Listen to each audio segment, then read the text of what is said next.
Alright, hey everybody, it's been a minute or two since my last video, probably like a month or two. Just been busy living life, loving it. So I can't complain about that, but I had a really good idea for a video. I know when I initially was looking at the Whammy DT a year and a half ago when I got it, I was like, oh, this is sick. I can just get one guitar and then just keep dropping the tuning, and it'll save me money on a bunch of other guitars. Well, that idea went out the window because I started buying other guitars because I liked the other guitars, not because I initially thought I needed something with better sound quality. But today I'm here to test out a theory that you could just have one guitar, probably not a floating bridge, more like a fixed bridge, and you could just use it in standard tuning and drop tuning, and you could have unlimited tuning possibilities, right? Sounds too good to be true, but that's what I was thinking and what I'm testing here today.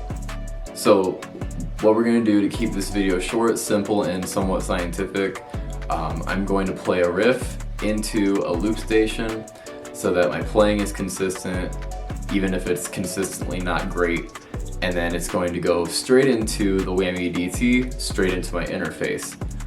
So this first test is probably going to be more accurate because it's just the signal going into the Whammy DT, same thing as the Digitech drop, and then it's going straight into the interface, so all the change is going to be from the pedal itself. For the second test, we're going to go same recording through the same Whammy into my 5150 that's going into a Mesa 2x12. Very standard setup, very standard metalcore, deathcore playing. And that is going to be recorded through an SM57 into my interface, and every change that you'll be hearing is colored by the amp. So this is going to be more of a can it pass live type of situation, because sometimes those changes that we might notice from pickup to pickup or clean signal is not what we're going to hear when it's through a distorted signal. So if it's distorted, maybe it'll be more passable, right? I wanted to do this test because I've seen a bunch of reviews, I've seen a bunch of people say, yeah, you know, it's good for one or two semitones off, and then after that it starts getting really noticeably bad. Or I've heard some people say, oh yeah, it's fantastic all the way down. And to tell you the truth, when I've been playing, messing around at home, I don't notice that much of a difference until it gets like past like 5 semitones down. So instead of me just saying this is what I hear with my ears, we're gonna do a test and you guys are gonna hear it too.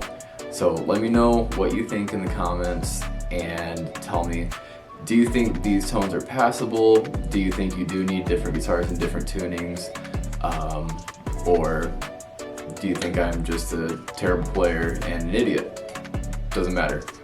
Alright, so too much talking, let's get started with the first test.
So, I personally noticed a difference about 4 or 5 semitones down, and then the quality really started to degrade.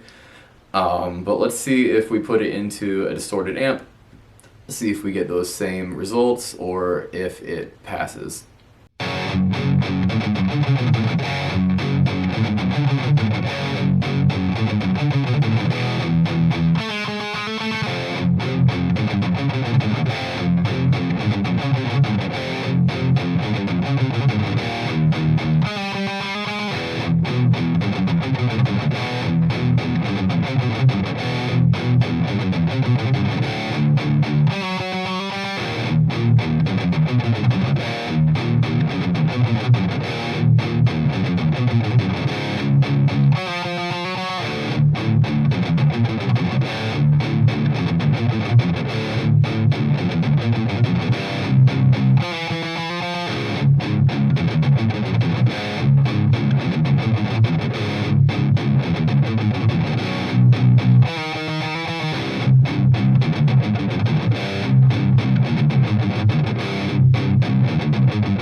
Okay, wow.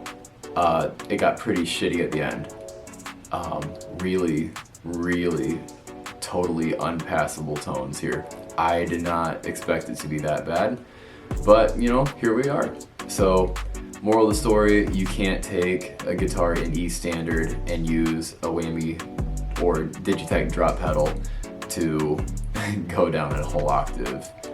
It sounds awful. Yeah, at least in my opinion. If you guys think it's fine, let me know. But yeah, that's not something I would ever do even live. After thinking about it a little, the results make sense because like the waveform would have to be slowed down and you just hear all of the pick attack disappear, you hear all of the clarity disappear because the waveform is being stretched. So it makes sense if I just took 5 seconds to think about it, but hey, thinking is overrated, right? But this little test did have me thinking, how good are the transpose knobs on other plugins, like the Neural DSP plugins, anything like that? Because I don't know if they could fix this same issue. So we'll have to find that out later. But overall, I would still say, is the pedal worth it? Absolutely. I mean, if you can drop your guitar from drop C to drop A without a huge change in tonal difference, or if you can change it from E to D, I really don't see a problem with that, but you're not gonna get full half octave to an octave down. It's gonna sound terrible. Plus, this pedal does a whole lot of other stuff, like harmonizing, chorus, the whammy effect,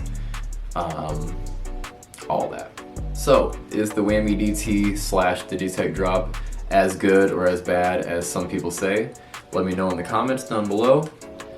If you liked the video, like and subscribe.